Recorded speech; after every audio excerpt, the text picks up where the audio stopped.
A friend from university is restoring an old truck that he found under a house. When I say old, I mean 1908, and it really was found under a house. If I can figure out how, I will put a clicky link in the video to the forum thread with the story. Anyway, he needs a radiator. He's had castings made for the radiator frame and tanks, but the radiator has horizontal tubes with gills soldered on, or the design that I have had on screen so far. And to paraphrase Eddie Izzard, I pronounce it soldered because there's an L in it. These soldered to a copper tube, as you can see in the picture. Then several tubes are soldered to plates bolted to the input-output tanks. As an aside, this was a horizontal flow radiator. Soon after, nearly every radiator became vertical flow, and then they have pretty much all gone horizontal again in the beginning of this century.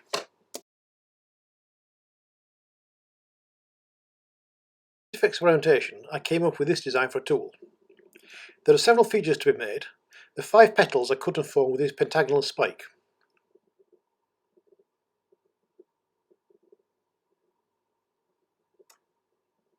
Then this bottom die forms one side of the stiffening ring around the petals.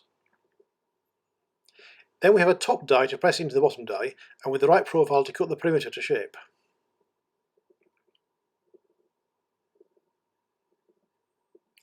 And then finally the die that forms the other part of the profile cutting pair.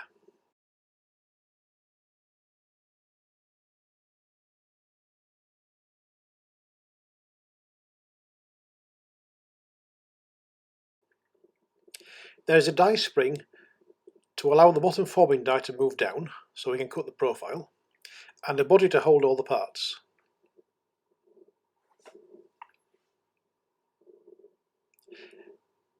Then an injector and another spring to push the finished part out of the top punch, and finally the shaft that mounts the top punch in the socket of the fly press. I videoed less of the machinery than normal. It's just lathe and mill work from the CNC. Rather than fast forward the process, I'm going to run at true speed and just cut the clip to match the description. This is cutting the die cavity. With a 4mm tool and a 1000 RPM max spindle speed, this goes slowly. I wasn't even there for this, I was indoors on the internet. When the hole was made, I measured it, then tweaked the requested dimensions in the cam and reran the finishing pass. It turned out really very square. By the end of it I had a very tight interference fit on any orientation, so I'm quite impressed with how square the mill is.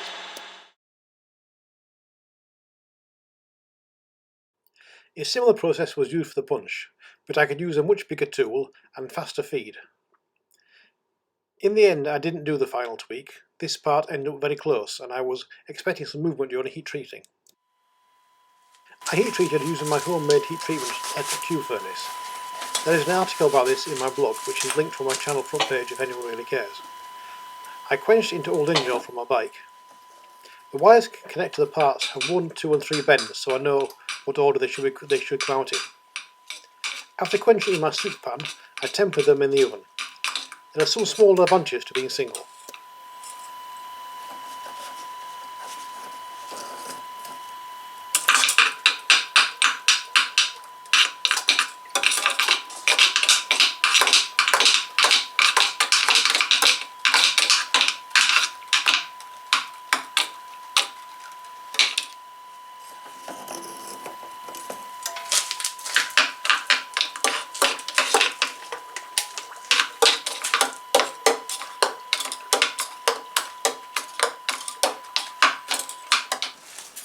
To get the final fit right, there was a bit of fettling required on my diamond plate to get the perfect fit between the die and the punch.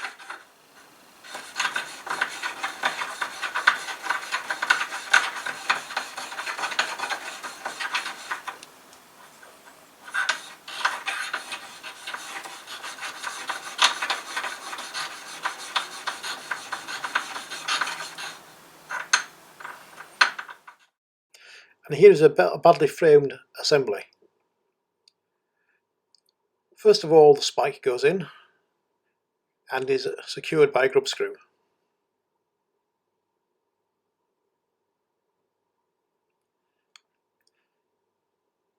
Then there's a spring seat to hide the conical bottom of the hole. Then a die spring goes in. Then the follower bottom die.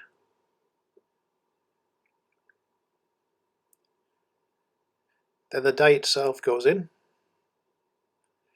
and is secured by another grub screw, because with hardened parts there's very few other options. It works better in some orientations than others, and this probably isn't one of them.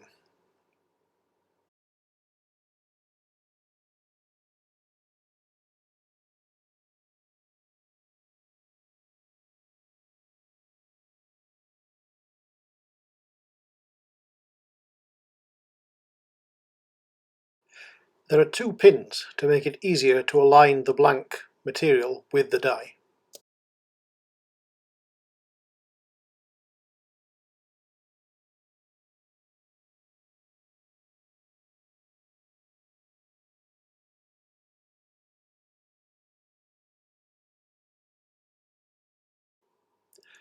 The top part is the shaft that fits in the socket in the fly press, the ejector that pushes the part out of the punch, and another small die spring. And then the punch itself is held in with another grub screw holding everything together.